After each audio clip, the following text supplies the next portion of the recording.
You're now listening to the Boys in the Booth podcast with your hosts, Harper Cody, Chad Melbourne, and Casey Abrams. New episodes every Monday on Spotify and Apple Podcasts.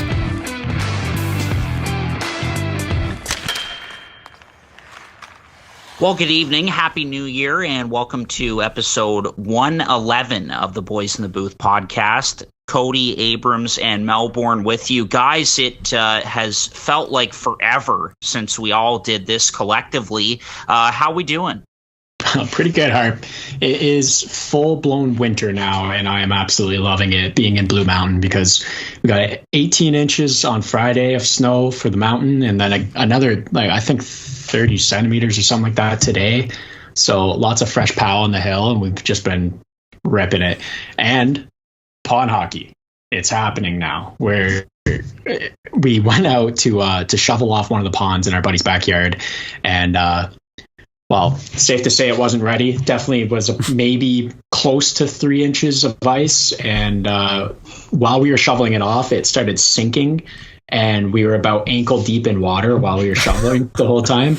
But we spread the water out, and we've shoveled off a decent area, and we're kind of really hopeful that that's going to turn into a rink. But if not, we found a pretty decent place in a couple towns nearby to play, and I'm doing all the winter activities, and I can't complain now. Nice. Speaking of pond hockey, that story kind of reminded me of playing out at Steve's house on December 27th. We did our first ever Boys in the Booth Winter Classic. Hopefully we can keep that going and make it an annual thing every year at the McKen's house. Thank you so much, by the way, to the McKen's for hosting, and to our cameraman Luke with his drone, who was able to capture a bunch, and we were able to put together a video. So if you haven't seen that, head over to our YouTube channel, Boys in the Booth, and check it out. It was pretty good. It's about 10 minutes of just like thrown together clips of pond hockey and just, you know, set to a montage and a song in the background. It was fine. Next year, hopefully we can get some more clips and put together a Pepsi Cup like video, where we break down each game. But overall, such a fun day, super duper cold out as well. And in case I brought this up too, because I was thinking about the time that we were all standing together by the Adirondack chairs, and then we hear like this pressure crack in the ice, and we all kind of look around and like, what? And then we scatter, but we didn't end up going through, thankfully. It was like every maybe 10 feet that we got, we took the auger to dig deeper to see, or dig into the ice to see if it was thicker or thinner, if we should be on it or not. And the whole time it stayed at like 2.5 inches, definitely borderline safe. And like at all times, more than arm's reach away from each other so that we didn't have too much weight on one spot. But if you got near the edges where the boards were building up, where you're shoveling snow and it's ending, there's a lot of weight from that snow. So you stepping over there, boy, was the ice talking to us, just whispering sweet nothings in our ear the whole time, giving us warnings more than anything. And we did not John Scott it. We just pushed through, and no harm, no foul, except Reese did fall through on a different pond, but only to his knees. All good. Oh, shit. Well, it's like, you know, when we were out on Steve's Bay on the St. Lawrence River, when you got towards the edge, it was pretty thin. So you understand, you know, as you get there, you're kind of tapping your stick, like, you know, because you don't want to go through. But I want to say, too, like, I don't know, like, I think I told you guys this in the group chat, and we'll move on from our intro soon here. But I think I told you guys this in the group chat that the day before that tournament, I actually fractured my wrist. And so I just got my cast off yesterday. Like I wore a cast for like 2 weeks since, which like was stupid. I didn't even know it was fractured. I played that whole tournament fractured. And then the next day, Case, you and I, we planned on going to that skate. And then you drove back to Collingwood instead. And I played in that skate again, fractured. Turns out at this skate, bunch of really good players, like former OHL guys and whatever, and just ripped on me like they would have anyway. But, you know, the fractured wrist and being hungover and having no sleep didn't help. So I played those 2 days, and then I was like, you know what? Like, there's something wrong. Like, my wrist was double the size of my left hand that wasn't fractured. So I ended up going in. I was in emergency for 6 hours and ended up getting a cast on it for about 2 weeks. It wasn't bad. It's just a fracture, not a break. But the silver lining in all of this, and again, why I bring it up, is because while I was in the hospital in the waiting room, I got to read Bob McKenzie's new book, or I believe it's new. It's in his series, Hometown Hockey Heroes, and I got to read about half of it, which is funny. And it just while I was waiting there, some really good stories. The very first one is about Wayne Simmons and his journey growing up in Scarborough to playing Junior A in Brockville, and overcoming racism and poverty, et cetera, et cetera. So just really cool. Thought I'd tie it back to hockey, but overall, good break. Good to be back, and I'm excited to get going here. Yep, for sure. Happy New Year. Good to be back at it. Let's get into a little fantasy corner, guys. And, of course, we like to recap the previous week of matchups. Each week we do the podcast, but we've missed a few weeks, obviously, just getting back into it here. So we'll just kind of go around the table here and see where everybody is at in the Boys in the Booth Fantasy Hockey League. So, Case, let's go back to you. Just give us an update with where your team is at in the league. Such a sloppy 2-week thing going on between the holidays there of fantasy, because it was like, postponements and injuries and everything going on. It's like no certainty on any player, so you're just going for games played, and I ended up getting the win in that double week, and that felt good. So I'm slotted in at 4 now. Not a big deal. Climbing. Definitely gonna lose this week. I have 7 guys with games postponed tonight. It's ridiculous. And there's nothing you can do about that little PPD. You can't throw him on IR plus or anything. It's just a guy you can't use in your roster unless you want to drop them. And it's like, what am I going to drop Braden Point? No. Yeah, it's tough, man. Sloppy, I think, is the right word that you used, because we don't know what's happening with postponed games and everything. It seems like it's just random at this point. I mean, obviously focused on the Canadian teams. A lot of Canadian teams are postponing when American teams are supposed to be visiting. But man, it's brutal, and there's no strategy to avoid it, right? It's just luck of the draw. One week you might have no guys who have postponed games. The next week you might have a shit ton, like Casey, you have this week. I've got 4 guys out tonight who have postponed games, which isn't bad. I'm still on pace for, I think, my best week in the last 3. I was beat up from postponed games and injuries and whatnot. I'm playing Barkov's Beauties this week, and I'm projected to lose by about 3 points. It's going to be a tight one.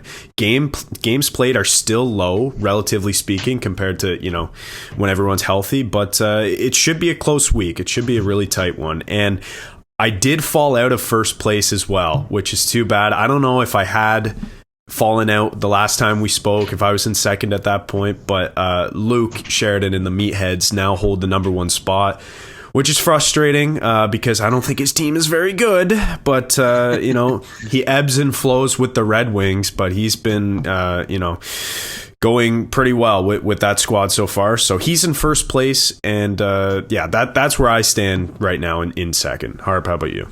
Well, with me, the story hasn't changed too much. Trying to climb my way out of the basement of of our fantasy league. And so, speaking of Barkov's Beauties, Chad, your matchup this week for week 13, I got pounded by them last week.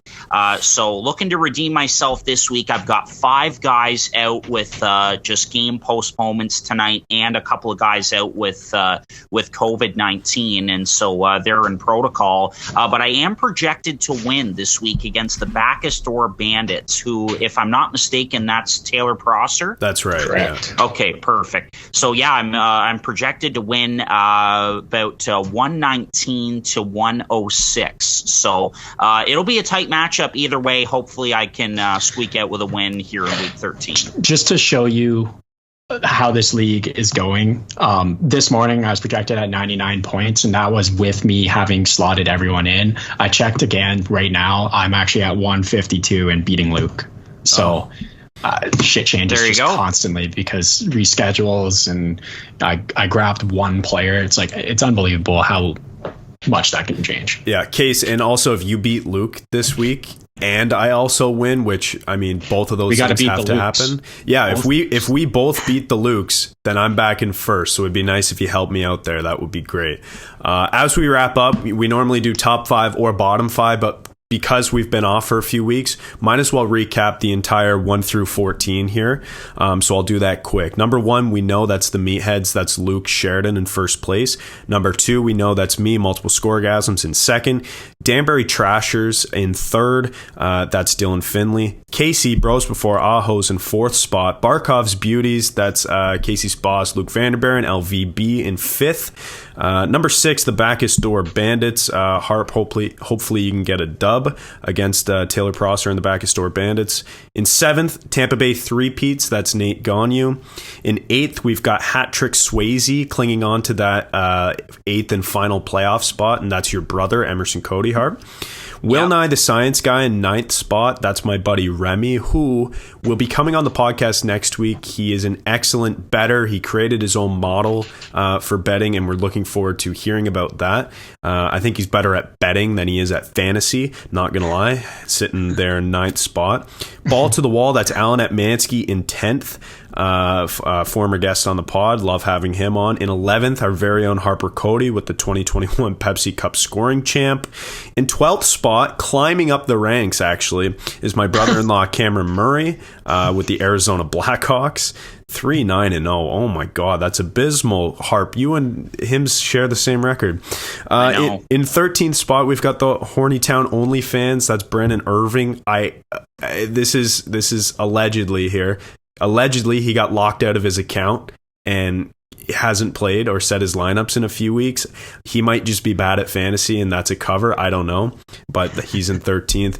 And in last place still, but he does have one win, Corey Morrell, the mail order brides. So that's the standings, guys, after I believe it's 13 weeks now.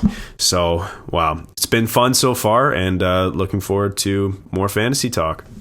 There we go. All right. We'll get into our main topic for this episode. And, it's January 10th as we're recording this. We're well into 2022. And so we're each going to come up with a bold prediction. And, Case, I know you have a couple of honorable mentions as well to get in there, but just one bold prediction each for 2022. And so, Case, let's go to you to start.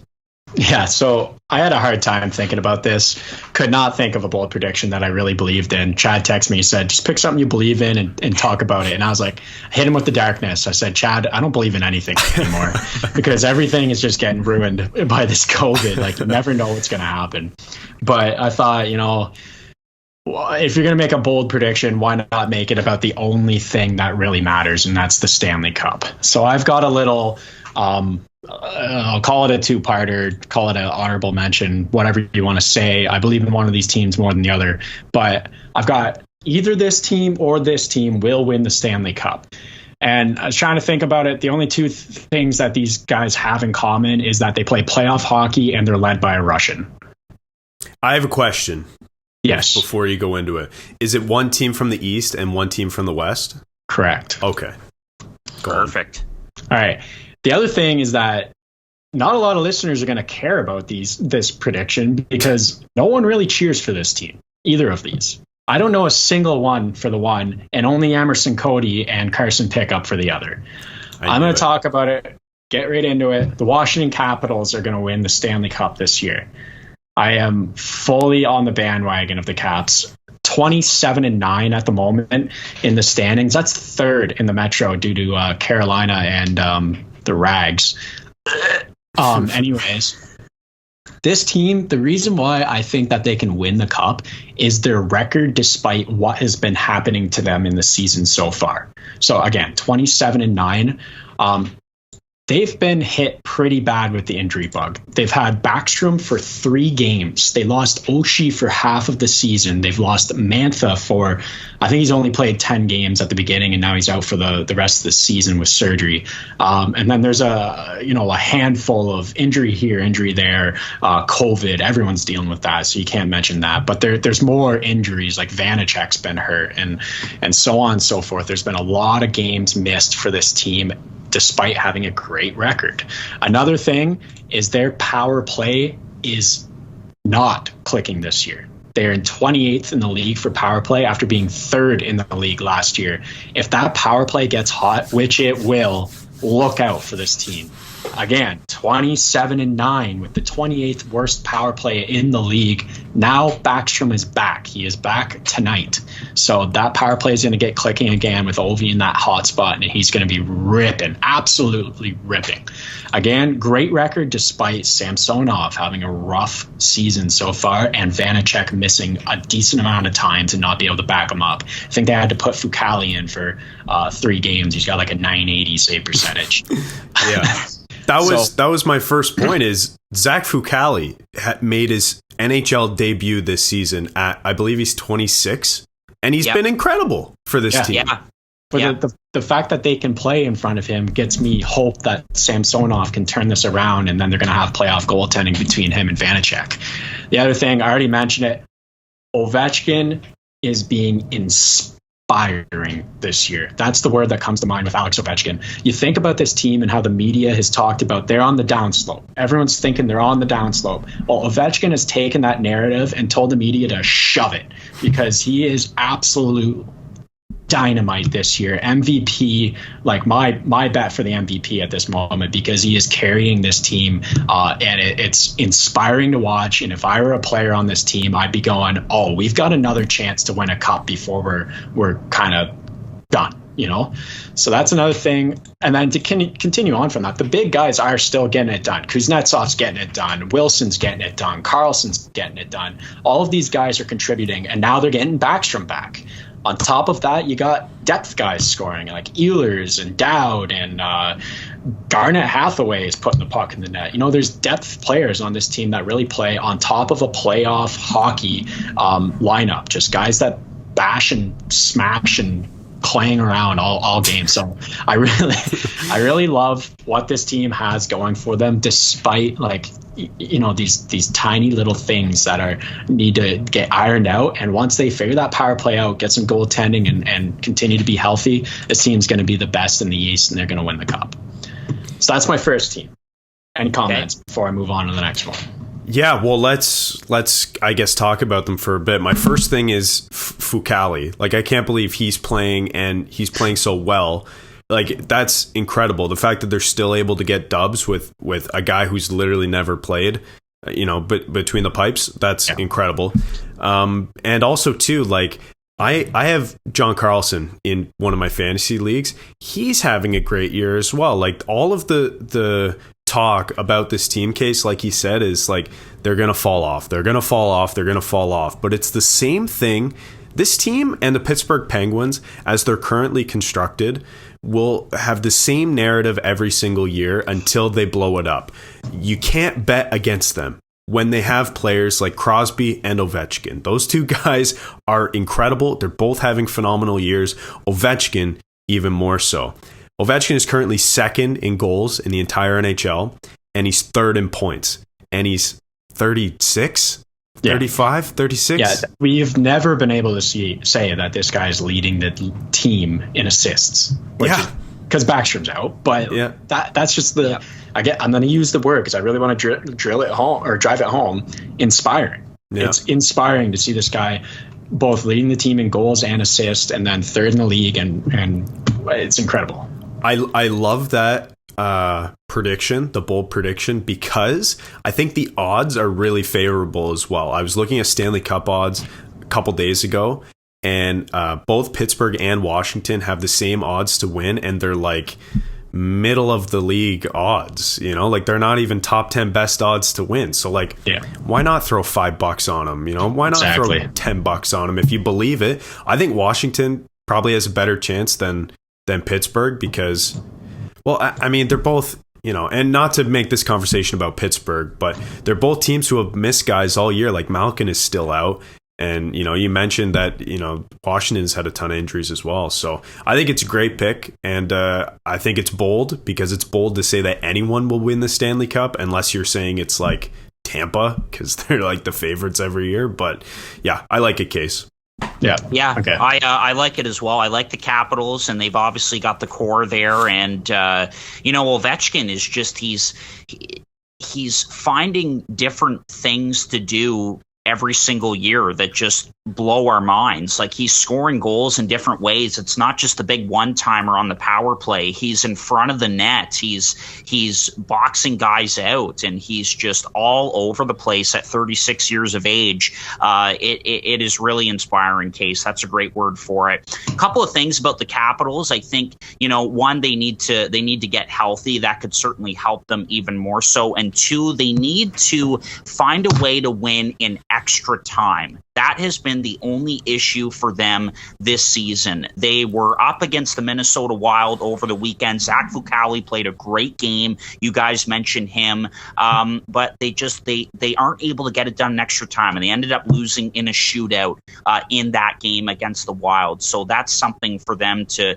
just try and give a little bit more to get it done in overtime or in a shootout. And then, guys, I've talked about it before, but the injection of youth for this hockey club has been huge, I think. Connor McMichael gets a goal over the weekend. We've seen Brett Leeson get a couple as well. I don't know if you guys know this player, but Alexi Protas, a big bottom six forward on this team who's come up from Hershey. He's a young guy. He's going to be a really nice piece for the future for this team. So they've got guys chipping in from everywhere all through the lineup, and I think they could win it again for sure. They did it in 2018. They've got a really good chance again this season. Love the pick.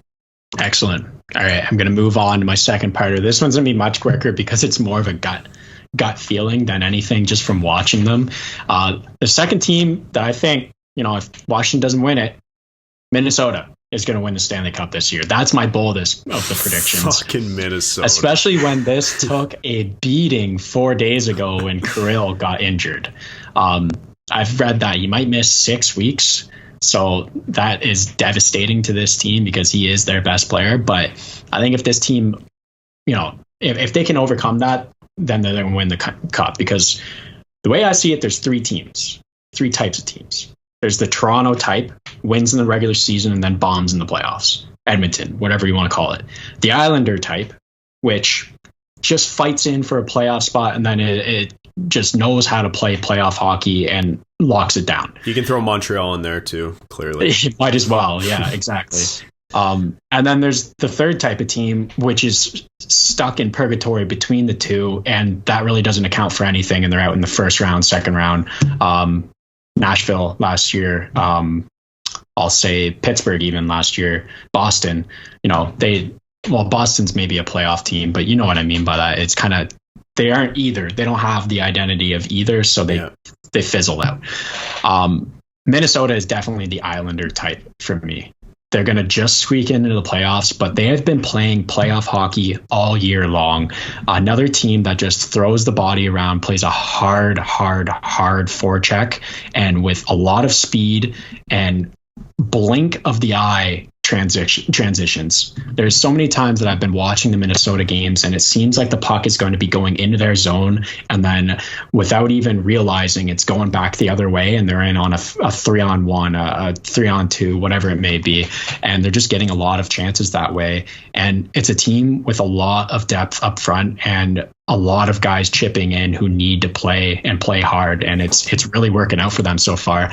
And then probably my favorite decor in the entire league, analytically, this team can really lock it down, and all three pairings are clicking, and all three pairings are getting it done and shutting things down. So, my major setback of Minnesota is maybe goaltending when it comes to playoffs, but with this defense and with this forward core that plays a lot of defense, I'm not too worried about the goaltending, and I think that they can really get it done. And like I said, this one's a little bit more of a gut feeling rather than statistic based. Mm-hmm. But watching this team play, they've been playing playoff hockey since the beginning of the season.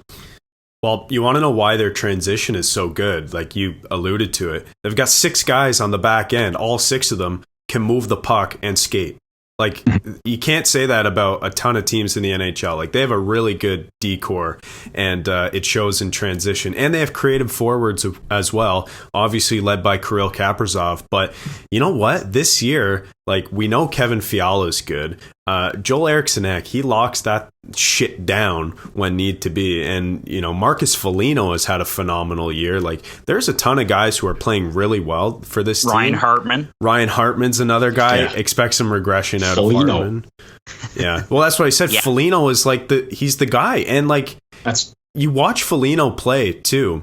And it's not like, I used to think of, and I didn't really watch a ton of Minnesota games, recently, but I've been watching a ton more hockey because of fantasy and betting and whatnot. And you watch Foligno play, and I used to think that he was a guy who would just bang and crash in the corners, but he's talented. Like, he can handle the puck. Like, he's a talented player, and he's fun to watch. So Minnesota, I don't know about the cup. Like, it's tough. Like, they gotta make it a bit further in the playoffs. The major caveat here is they've got to make the playoffs. Yeah. And right now it's Spurgeon on the IR. It's Bukestad's out. Eriksson Ek is out. Kirill Kaprizov is out with an injury. And then there's they've got a little bit of COVID going on as well. So they've got to make the playoffs. That's the big part of this. But I think that once they're in, they're going to be duking it out in late in the West. This is a bold prediction, but I really like it, Case. And you mentioned it there. I watched Minnesota and Washington over the weekend, and they've got a laundry list of guys out right now. But Matt Boldy comes in, gets his first goal in his first NHL game, and they've got Beckman and Dewar, and they seem to be a really deep organization. And I got to give a lot of credit to Dean Evison and the coaching staff, who, by the way, just all got extensions for really getting guys going like Foligno and Hartman and these other guys that we've mentioned. And let's not forget that this team last year in the playoffs gave Vegas a handful, took them to 7 games in the first round. Cam Talbot's been excellent, although the goaltending is a question mark at times. And this team on home ice this season has been excellent. They've got one of the best home records in the National Hockey League. So Minnesota is not an easy place to play when you're an away team. So it's bold, but you guys know I'm high up on the Wild, and they are going to be a hard team to play against in the playoffs if they can get in. Yeah, I mean, Eriksson Ek and Kaprizov go out. Who comes in? Matthew Boldy and Marco Rossi. It's like, I'm kind of, obviously you want your 2 top guys in the lineup, but that's such a nice little replacement. Get them a little playing time, and maybe they have it figured out and they're slotted in, third line or something like that for come playoff time. And there's a lot of guys in this team that I like a Nico Sturm. I love the way he plays a 2-way game. It's like the identity of the Minnesota Wild that he plays. And all the guys you've already mentioned, they're really stepping up. Hartman, Fiala, Foligno, whoever it may be, and Zuccarello too. Him and Kaprizov have been playing so well together, such great chemistry. It's like, I hate to say it because I'm so sick of talking about this team being a tweener, but I honestly, this is my bold prediction. I have more of a favorite to win the cup in the West, being Colorado. Yeah. But, as a bold prediction, it's Minnesota or Washington. I like it. All right, Chad, let's get your bold prediction and move things along here. Okay, I've got 2. First one is a real quick one. I don't want to spend too much time on it. This wouldn't have been considered a bold prediction before the puck dropped to start the season. But I think it is a bit of a bold prediction maybe 2-3 weeks ago or even a month ago or so, because this player came out with sort of a slow start. He missed the first handful of games of the season, and the team wasn't great at the start of the year, but they've been rolling. He's been rolling, and enough suspense. Austin Matthews is going to win the Rocket Richard Trophy this year. He's currently 4 goals back of Leon Draisaitl. A shit ton of games to be played. Like I said, at the start of the year, that's the favorite to win. But then he has quietly clawed his way back into the race after being down by 20 goals for this. So he's going to win the Rocket this year. You can put money on it because it's going to happen. There is nothing bold about that. I know. That's why I said, clearly it's not bold because he's the favorite. But it is bold in the sense that he was behind for so long, and then it's a 2-goal game here, and then it's a hat trick against Colorado, and then blah blah blah blah blah, and it keeps on going, and he clawed his way back. So you love to see it. My second and real bold prediction right now. I'm gonna give you some hints as we go over the next minute or so as I kind of flesh this out. But if you guys think who the player is, stop me and say it, because I think it's a fun one. I think you guys will like this. But here's my bold prediction: plays on a team in the West, plays in the Pacific Division. Actually, he's currently leading his team in points. He has 14 goals, 24 assists, 38 points on the season. His team is in 5th spot, actually, clinging onto a playoff spot, tied for 4th technically. So it plays for the San Jose Sharks. I have him in both of my fantasy leagues. Timo. And it's Timo Meier. And my bold prediction about Timo Meier is that he's going to get a non-insignificant amount of Hart Trophy votes this season. I'm not saying he's going to win the Hart Trophy. I'm saying he will get a not insignificant amount of votes. So I wanted to go through a few stats. I saw a post actually by Puck Analysis on Instagram that kind of sparked this whole thing. And I was hoping that you guys didn't see it because I wanted to bring up some fun stats that shows that this guy is having an incredible sort of breakout year. So as I mentioned, he's got 14 goals on the year.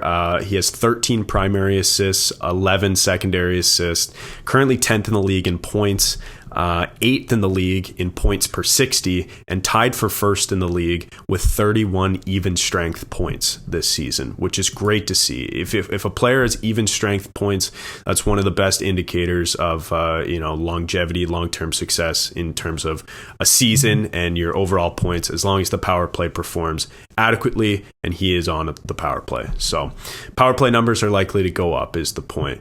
He's 3rd in the league in WAR, 36th in expected WAR, 2nd in goals for per 60 in the NHL, and 3rd in expected goals for per 60. So those are some dazzling numbers. If you look at his advanced analytics and his surface level stats, they're both fantastic. I stole him in both fantasy leagues late. I didn't expect him to be this good, but he has been incredible. So thoughts on my bold prediction that Timo Meier will receive a decent amount of Hart votes this season. Yeah, I like it. I'll say a decent amount of secondary, tertiary, whatever you want to call it, votes. Because I think all the first votes are going to be taken up by Alex Ovechkin or someone like that. But I do like this. I think that he's really carrying this team, a team that we did not expect to be in 5th place right now in their division. And this one stings a little bit because I don't know if it was last offseason or the season before, but a lot of talks about the Devils taking a swipe at him and trying to get a trade for him, little Swiss connection there, and kind of the player they're looking for in a wing goal scorer. So this one does hurt because I wish you were talking about him on the Devils winning Hart trophies or Hart Trophy votes. But yeah, no, I fully agree with this one. I think he's a great player, always has been, always kind of been a little, in a shadow in San Jose until a lot of those top guys took off, and then he really took over him alongside of Hurdle. So yeah, I like this.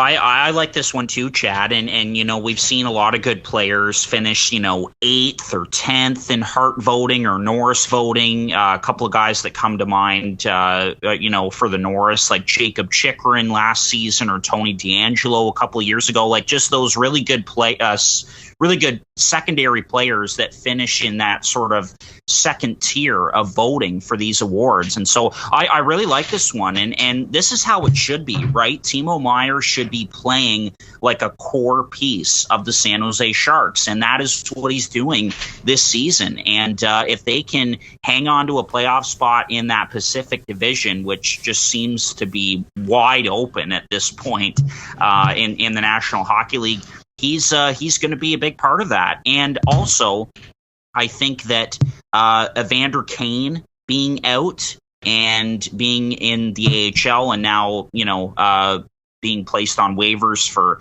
the purpose of contract termination, I think has given him a really good opportunity to kind of elevate his spot in the lineup. And so Timo Meier's back, and you love to see it. Good for the San Jose Sharks. Yeah, and the reason, again, that I bring this up is because the Hart Trophy, as you guys know, but maybe some of the listeners might not know, goes to the player who is the most valuable to his team.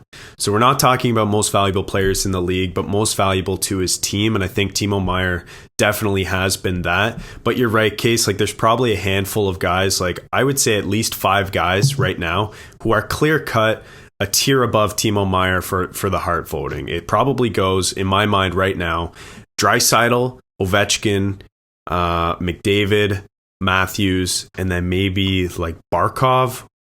And so it's up there. Or actually, I would say Huberdeau. Like they've both been fantastic. Yeah. But anyway, so there's probably 5 guys. But if they can make the playoffs and he continues what he's doing, it's going to be a Taylor Hall conversation of why he could win the Hart. The one difference there is Hall had like 40 more points than the guy in second place on his team. Yeah. And there is a few other guys really clicking on San Jose right now to kind of take away from that and being like Couture and Carlson. So Yep, fair enough. And that's the comparison, right? Like clearly he's, I would say, on a similar tier as like Taylor Hall was then. I mean, Hall was, dominant that season, but if he puts up 80 points or whatever, 82 points, and they make the playoffs, I think there's a good case for him finishing, at least top 10, I would say. And the bold prediction is to receive a not insignificant amount of votes for the Hart Trophy, to be clear. So there you go. Yeah, that's a great bold prediction. All right, before we wrap up, I've got one really bold prediction, and then one that is a lot like yours, Chad, with Timo Meier, except I'm going to focus on a defenseman, and he's not named Cale Makar on the Colorado Avalanche. And so this guy is having a really nice season, and I think we'll get some secondary votes for the Norris Trophy. Any idea who I'm talking about? Probably Taves. Yeah, Devon Taves. Yeah, of course. They picked him up a couple of years ago from the Islanders for 2 second-round picks. And guys, I had no idea how good he is. Like last month, I was, or a couple of months ago now, excuse me, I was in Ottawa to see the Avalanche play, and with Makar out of the lineup, you noticed, but at the same time, like Taves stepped up as the number 1 guy. He's having a great season, scored the OT winner against your Maple Leafs on the weekend. Sorry, Chad. He's looked dynamite, and I really think he's going to get some votes for the Norris Trophy. Again, like I mentioned, Chychrun last year, D'Angelo a couple of years ago. He may finish, between 6 and 10 in voting for the Norris, but I think he's going to get quite a few votes. So that's kind of my soft, bold prediction, I guess. And then here's a really bold one, guys, and I want to get your thoughts on this one. Chad, it's going back to the former teammate now of Timo Meier, and that's Evander Kane. So, of course, the big news over the weekend, he was placed on unconditional waivers for the purpose of contract termination, violated COVID-19 protocols in the American Hockey League, and he was doing really well. I mean, which is too bad. He had 8 points in 5 games with the San Jose Barracuda, and we know before that he had a fake proof of vaccination as well. So he is now an unrestricted free agent, and here is my bold prediction. I think that Evander Kane, and I'm not sure when this is going to happen, but again, my bold prediction is that I think Evander Kane is going to sign a deal with the Carolina Hurricanes. What are your thoughts, gentlemen?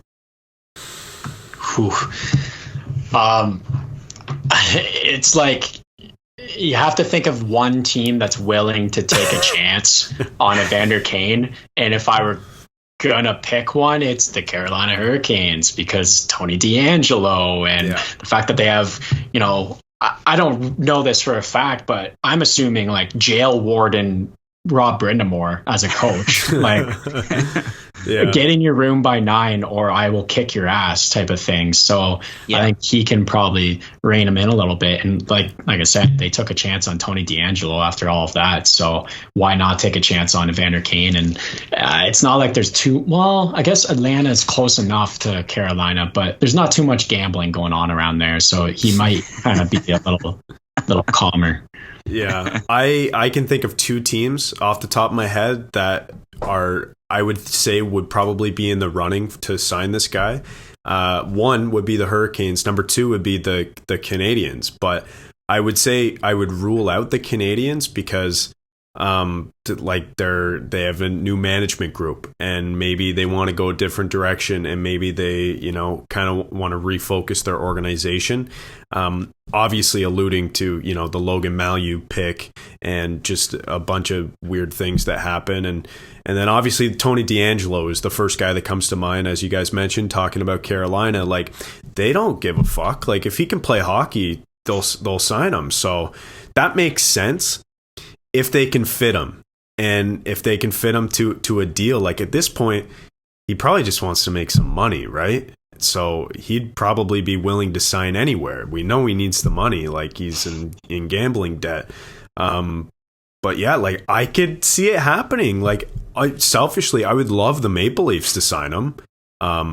But they won't, because the whole principle thing about it, which, like, fair enough, you don't want that reflection on your organization. But if you're one of these smaller market teams like Carolina, like, why do you care? Like, you just want to win games. That's how you're going to draw fans. And Carolina, I think last time I looked, I was telling you guys, I looked a couple days ago at Stanley Cup odds. I think Carolina is like top 3 right now for Stanley Cup odds. So they're legit, man. They have a chance to win it for sure. And you guys said it. I knew that you were immediately going to go to Tony DeAngelo, who, very similar to this situation with Evander Kane, a really good player, but just a lot of baggage that comes with them. And so I think, Evander needs to go to a strong locker room, and Carolina has that. Ethan Bear has described it as a brotherhood in there. But it's not a strong locker room because of the players.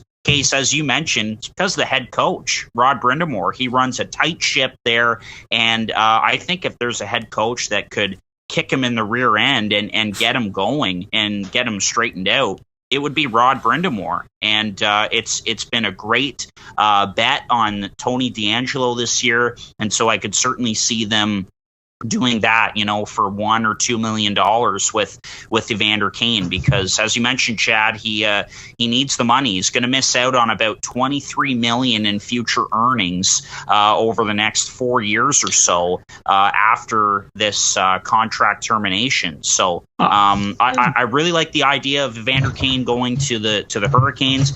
And I got to bring up the good old connection here. Don Waddell was the GM in Atlanta when Evander was there. So there you go. All right. What makes this so bold for me is that you talk about baggage with players. He's got more baggage than a 747. Like, I wouldn't touch him with a 10-foot pole. So personally, I don't think he signs with an NHL team. I think he goes to the KHL to make way more money than he's going to make on a team in the NHL and get paid under the table so he can give his debt collector, the Sharks, them straight up cash and hide it from the government. So why not go to the KHL instead of getting paid $1 million to play in Carolina? Yeah. Yeah. I mean, we'll see how desperately he wants to, try to win a cup, right? See what matters to him, because Carolina would be the spot. But I kind of agree with you, Case. Like, I don't know if any team's going to be willing to take him, but if any team is, I think Carolina makes the most sense. So. Yeah, I think it'd be a good fit for sure. All right, that is it for episode 111. Thanks so much for listening to our bold predictions for the new year, 2022. We are well into it now, and let us know what you think about our bold predictions. If you think we're spot on, if we're way off, whatever, you can hit us up. Let us know on our Instagram page at Boys in the Booth. Guys, best of luck in fantasy this week. Week 13 coming in hot. And we'll chat again next week. This has been another episode of Boys in the Booth with Harper Cody, Chad Melbourne, and Casey Abrams. New episodes every Monday on Spotify and Apple Podcasts. Connect with the Boys in the Booth on Instagram, Facebook, and YouTube at Boys in the Booth. Visit boysinthebooth.com for show details, and don't forget, you can become a patron of the podcast for just $1 a month at www.patreon.com/boysinthebooth.